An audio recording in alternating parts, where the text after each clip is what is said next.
Bonjour à toutes et à tous, bienvenue sur le forum Energaia qui se déroule au Parc des Expositions de Montpellier ces 7 et 8 décembre, un événement annuel dédié aux professionnels des secteurs des énergies renouvelables organisé par la SPL Occitanie Events et porté par la région Occitanie. Nous sommes sur le plateau télé d'Energaia qui s'appelle l'œil de l'expert, l'œil des experts en l'occurrence, il y en a deux, un nouveau format pour apporter une expertise économique pointue en cette 16e édition. Je suis actuellement donc avec Valérie Popelin. Bonjour Madame Popelin, vous êtes directrice opérationnelle du campus des métiers et des qualifications d'excellence EREC, HEREC, ça veut dire Habitat, Énergie Renouvelable, Éco-Construction, je crois, basé à Nîmes. Damien Poyard, bonjour. Bonjour. Monsieur Poyard, vous êtes président du cluster d'entreprise Mécanique Vallée, un cluster actif dans le Lot, l'Aveyron, mais aussi la Corrèze et la Lozère, et vous êtes directeur de la R&D et de la business innovation de FIV Machining pour échanger donc tous les deux sur le thème métier des énergies renouvelables, métier des ENR, attirer la jeunesse. Comment attirer la jeunesse, comment mieux l'attirer dans les années à venir pour répondre aux défis donc, des énergies renouvelables. Peut-être avec vous, Madame Popelin, rappelez déjà en quelques mots ce qu'est un campus des métiers et des qualifications, en quelques mots. Oui, bien sûr. Donc, un campus des métiers et des qualifications, c'est un réseau d'acteurs de la formation, public-privé, qui rassemble autour d'une même table à la fois les institutions, les entreprises et les établissements de formation. Son objectif, c'est d'améliorer la réponse formation et de promouvoir les parcours de formation professionnelle dans une filière. Donc la filière qu'on adresse, c'est la filière des énergies renouvelables et du bâtiment durable. Très bien. Toujours à vous, Madame Popelin, une petite question sur quels sont les métiers en termes de maintenance, d'exploitation, les métiers qui sont en tension dans la filière des énergies renouvelables aujourd'hui? Oui, en fait, ce à quoi on assiste actuellement, c'est un développement très rapide et très important de plusieurs filières des énergies renouvelables. On pense en région Occitanie à l'éolien offshore qui va se développer en Méditerranée, mais c'est également la filière photovoltaïque qui connaît un franc succès. Et donc, derrière le développement de ces parcs qui produisent de l'énergie renouvelable, il y a bien sûr de la ressource humaine qu'il faut mobiliser. Et parmi les effectifs les plus importants et les types de métiers les plus recherchés, on a les techniciens de maintenance. Et en effet, on a un vrai challenge aujourd'hui à relever pour apporter suffisamment de main-d'œuvre aux industriels. Donc j'ai deux exemples en Occitanie, tout près de chez nous dans le Gard, avec une formation de technicien de maintenance éolien qui est en train d'évoluer pour permettre une meilleure connexion en fait à la demande aujourd'hui des entreprises sur le maritime, et la création d'une formation de technicien de maintenance en maintenance PV qui se met en place également. Et ce que vous disiez aussi en préparant cet entretien, c'est que lancer des formations, c'est nécessaire, ouvrir des nouvelles formations pour pallier ces difficultés parfois de recrutement, mais il y a aussi parfois un problème d'attractivité ou de méconnaissance parce qu'on ouvre des formations mais elles ne se remplissent pas forcément aussi rapidement que voulu. C'est un vrai enjeu, ça. Oui, tout à fait. Ce qu'on constate, puisque une des missions des campus des métiers et des qualifications, c'est de cartographier l'offre de formation de sa filière. Donc on la connaît bien aujourd'hui. On voit bien que tous les établissements sont mobilisés pour mettre en place des formations sur toutes les chaînes de valeur.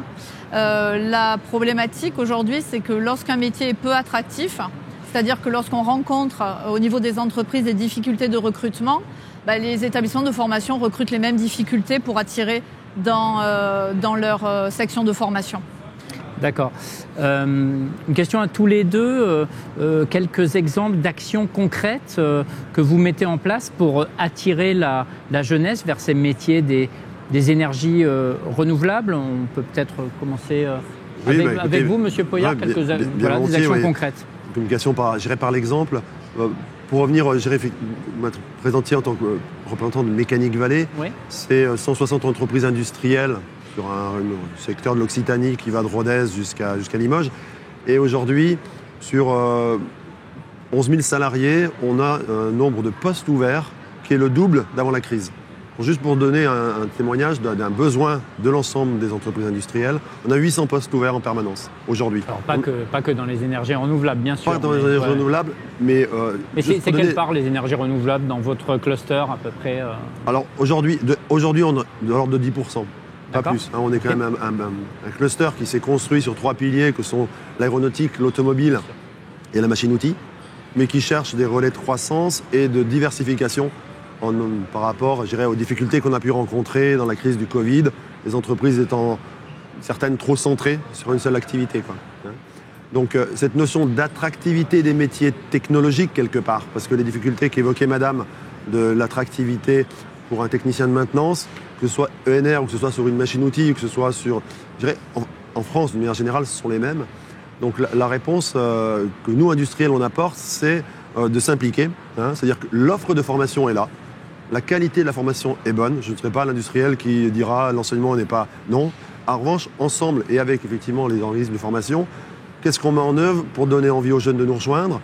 Et il y a des exemples concrets qui existent. Donc, pour répondre à votre question, dans des témoignages, on est en train d'initier des jeux de rôle en maternelle. On vise la maternelle. C'est-à-dire qu'on dit il faut donner ce goût d'aimer l'industrie le plus tôt possible. Il ne s'agit pas de leur tourner la tête et de les manipuler, mais de leur dire oh voilà, ça existe. Et ça peut vous intéresser. Il y a des jeux de rôle qui sont en termes vraiment... C'est les prémices, c'est les toutes premières expérimentations. De manière plus structurée, de longue date, on reçoit des jeunes en 4e, 3 jours, ça s'appelle classe en entreprise. Les enseignants, la première année, ils disent et nous, ils demandent à venir. Donc ça fait 7 ans qu'ils viennent, et tous les ans ils viennent, ils se battent même pour venir, parce qu'ils peuvent construire un projet pédagogique en maniant, je dirais, les cours de mathématiques sont axés sur des calculs, je dirais, de mécanique, d'électricité, des choses comme ça. L'histoire, ça va être un cours de l'histoire de l'industrie. Donc, classe en entreprise, c'est 3 jours.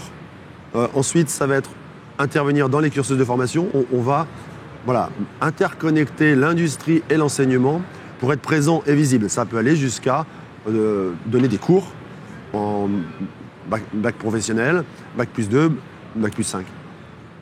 Un dernier exemple, et puis je finirai par là. On a mené un hackathon au mois de...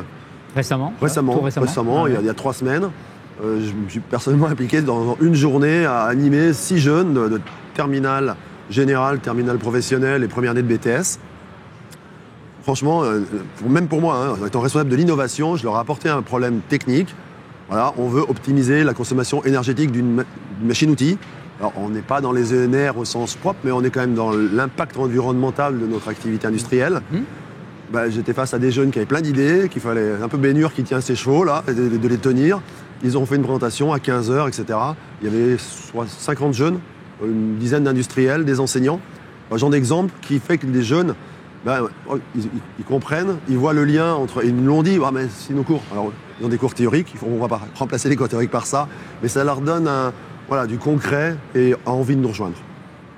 Merci, Monsieur Poyart. Madame Popelin, donc des actions concrètes pour attirer les jeunes vers ces métiers des énergies renouvelables? Oui, tout d'abord, je voudrais appuyer les propos de Monsieur Poyart sur le fait que c'est très important de mener ces actions ensemble, puisque les jeunes ont besoin de concret.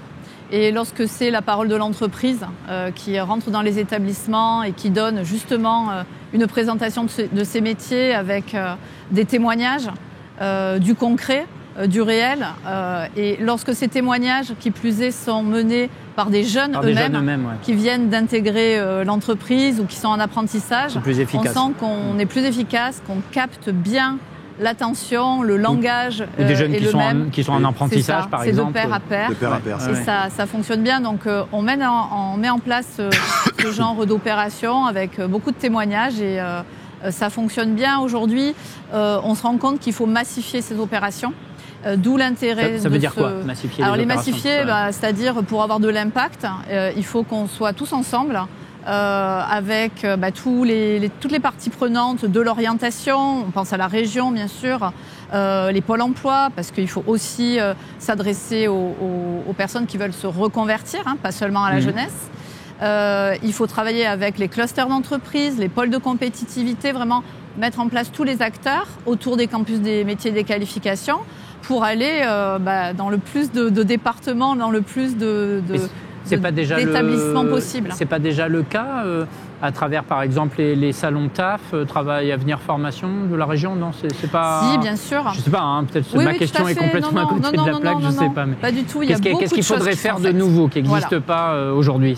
Il y a effectivement beaucoup de choses qui sont faites, mais qui sont aujourd'hui peut-être menées de manière un peu disparate. Donc c'est de la concertation. Une espèce de force de frappe avec des objectifs communs. Vous voyez, vous donniez l'exemple du TAF, mais c'est vrai également pour les salons d'enseignement supérieur, tous les salons de l'orientation. On n'entre pas par une filière en particulier. On vient présenter un éventail énorme. C'est l'hyper choix en termes d'orientation. Si on veut mettre l'accent sur les métiers de la transition énergétique, il faut rentrer avec cette thématique-là. Et la place des femmes dans les métiers des ENR? Alors, ce qui est certain, c'est que du côté des entreprises, du côté des professionnels, elles sont plus qu'attendues. Pourquoi Elles sont plus attendues parce que ils ont compris qu'ils n'allaient pas face à des difficultés de recrutement, ils vont pas passer à côté de la moitié de l'humanité. On est d'accord. Ensuite, on sait que la mixité dans une entreprise, elle est importante. Elle permet d'amener un enrichissement, des compétences diverses, de la diversité. Donc il y a beaucoup auprès de nos actions, d'actions qui montrent également que l'industrie, les métiers des énergies renouvelables, c'est aussi des métiers féminins. D'accord. À Mécanique Vallée, monsieur Poyart, donc vous disiez la part des ENR, c'est 10% environ, mais quelles sont les perspectives en termes de besoins des entreprises? Qu'est-ce qu'elles projettent en termes de besoins, d'emploi, de compétences? Aujourd'hui, en projection d'emploi, on a un rebond quelque part de l'aéronautique. Factuellement, c'est le cas. Donc, rien que moi je suis sur Figeac, il y a quasiment 250 emplois à pourvoir dans ces métiers au sens large de l'aéronautique. Et sur les énergies renouvelables? Sur les énergies renouvelables, aujourd'hui on a une entreprise qui s'appelle, c'était Matière, c'est un exemple, qui fait des pièces en mécano-soudure. Ils cherchent 50 soudeurs. 50. D'accord. Donc ils ont pris le premier business des premiers flotteurs et on les aide aujourd'hui, donc la concertation avec tous les organismes de formation, l'implication de Mécanique Vallée à côté d'eux, pour trouver ces techniciens. Et ça, c'est important. Il me semble ce que vous dites, vous parlez des soudeurs, des ouvriers qualifiés, c'est quand même des métiers industriels relativement délaissés aujourd'hui. Il s'agit de recréer ces vocations. Il faut rappeler quand même que la réalisation de la transition énergétique et des énergies renouvelables, c'est sur le terrain, ça passe par ce genre de métier très concrètement. Il faut le rappeler. Il faut le rappeler et je pense que c'est... On vit aujourd'hui, sans galvauder le mot, on est dans un virage. On voit des jeunes qui choisissent leur orientation professionnelle par rapport à leurs valeurs, par rapport à leur éthique. Et le confinement a fait réfléchir des jeunes qui, aujourd'hui, changent complètement d'orientation. Et un de leurs choix d'orientation, c'est quelle valeur j'apporte. Quel est le sens de mon métier aujourd'hui? Et aujourd'hui, un jeune qui va travailler dans une énergie renouvelable, par rapport à ce qu'il pouvait faire hier sans critiquer du tout ce qu'il pouvait faire, c'est un élément positif, c'est un moteur. Donc, y compris dans des tâches, je dirais, dans tout le spectre des formations, que ce soit du CAP jusqu'à l'ingénieur, jusqu'au docteur, les jeunes se posent cette question-là. Donc, être soudeur pour fabriquer des pièces qui vont bénéficier à avoir une énergie qui est verte, aujourd'hui, c'est un des messages que l'on va utiliser. On peut rappeler quand même aussi que c'est des métiers qui ont des contraintes. Les métiers des énergies renouvelables, ça se déroule parfois en milieu un peu reculé, rural, et il n'y a aucun mépris sur les milieux ruraux que je veux dire, mais parfois il y a des jeunes, ça peut être repoussoir pour certains jeunes, c'est parfois en mer pour l'éolienne offshore, il y a une exigence de mobilité. Oui, alors après c'est peut-être ma manière de voir les choses, mais je vois plutôt ça comme une opportunité, comme une contrainte. Il n'y a pas de souci, c'est ma vision certainement des choses, mais aujourd'hui, l'implantation, ces outils industriels sont quand même plus près des ports, parce que quand on parle d'éolien, c'est de l'éolien en mer, c'est du offshore, c'est de très grande taille. Donc on ne peut pas transporter ces composants, donc il faut les fabriquer au plus près. Donc les sites industriels qui vont se créer dans les années à venir seront dans le bassin méditerranéen, dans les bassins atlantiques, mais seront au plus près. Travailler les deux pieds dans l'eau, c'est quand même assez sympa quand même pour des jeunes. Donc après, le spectre est large. Il y a des technologies qui sont très modernes. J'entendais ce matin des témoignages de formation, vous en parliez. Piloter un drone, vous dites à un jeune qui va piloter un drone pour aller observer des fissures ou des choses comme ça sur des pales d'une éolienne en mer. Moi, je suis un gamin, je saute là-dessus, quoi. C'est des métiers qui sont passionnants. Madame Poplin, là-dessus ? Oui, pour terminer là-dessus, je dirais effectivement que lorsqu'on parle d'énergie renouvelable, on est moins face à un problème d'attractivité que de connaissance. En fait, c'est des métiers qui sont souvent émergents. C'est des activités qui sont moins visibles que les activités, les métiers du tertiaire qui nous entourent tous. Donc c'est vraiment important de les faire connaître plus que de les vendre, parce qu'on a une jeunesse qui est hyper consciente des enjeux climatiques et qui va devoir vivre avec demain et qui est en quête de sens dans les métiers qu'ils vont choisir. Une dernière question, vous êtes présente sur cet espace juste à côté de nous, cet espace emploi-formation qui est aménagé pour la première fois sur Energaia. Un petit retour d'expérience, je crois que vous y êtes depuis 1 jour et demi là maintenant. Oui, ça se passe comment ? Déjà, on a été très contents de pouvoir fédérer une partie de nos établissements de formation, Pôle emploi, la région, autour de cet espace formation pour faire connaître déjà l'existant. On est, comme je crois que tous les exposants de cette édition, heureux et surpris par l'affluence. Donc beaucoup de contacts, beaucoup d'échanges avec les professionnels, du public aussi. Donc une première expérience bien réussie. Monsieur Poyart, un témoignage positif aussi pour finir, dynamique, de nombreux contacts. Ce matin, de nombreux échanges sur une filière qui veut et doit se construire de l'éolien flottant en mer, avec une vision Occitanie certes, mais européen. En fait, on a un challenge, à l'instar de nos anciens qui ont défini des filières énergétiques dans les années 50 en créant des plans nucléaires, sans avoir du jugement de valeur sur le nucléaire. Aujourd'hui, quelle est l'énergie qu'on va utiliser pour alimenter nos voitures ? On est condamné à la décarbonation et on a conscience que l'Europe est face à un challenge gigantesque, parce qu'au même moment, les Américains, les Chinois, les Taïwanais, tout le monde veut le même besoin, veut les mêmes produits. Et si on n'est pas autosuffisant, si on n'est pas légèrement souverain, on aura des difficultés dans un avenir. Donc on est face à un magnifique challenge. Merci. Je vous en prie. Monsieur Poyart, je sais qu'on aurait pu en parler encore de nombreuses minutes, mais l'exercice est un peu contraint et c'est la vertu aussi du plateau. Merci Monsieur Poyart, merci Madame Poplin. Merci à vous deux donc pour cette participation au plateau télé d'Energaia, l'œil de l'expert. Très bon forum Energaia à toutes et à tous.